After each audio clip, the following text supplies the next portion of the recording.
Right now, Iran is experiencing one of the most intense protest movements in years.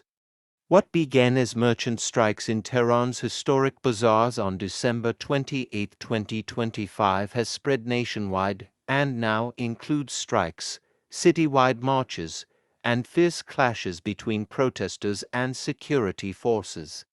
The protests began in late December when merchants in Tehran's Grand Bazaar closed their shops in frustration over a collapsing economy. Iran's currency, the rial, has hit record lows against the dollar, and inflation has surged, leaving many families struggling to afford food, medicine, and basic necessities. What started as economic discontent quickly expanded into broader unrest because traders, students, and other citizens saw this as more than just financial hardship.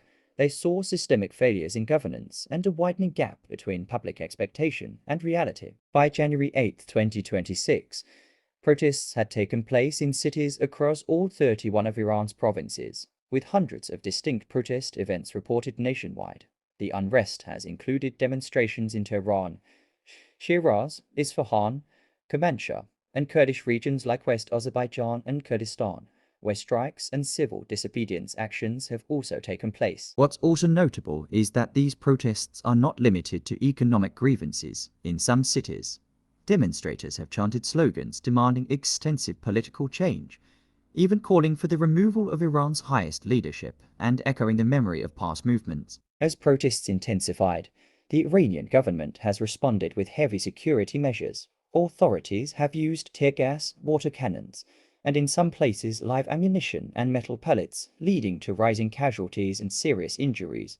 Human rights groups say security forces have also raided hospitals treating injured protesters. To limit communications and organization, Iran has imposed a near-total internet blackout across the country, cutting off access to many online platforms and making it difficult for information to flow out. Monitoring groups say the blackout is among the most severe seen in recent years. According to independent rights agencies reporting on the ground, at least 40-plus protesters, including minors, have been killed so far.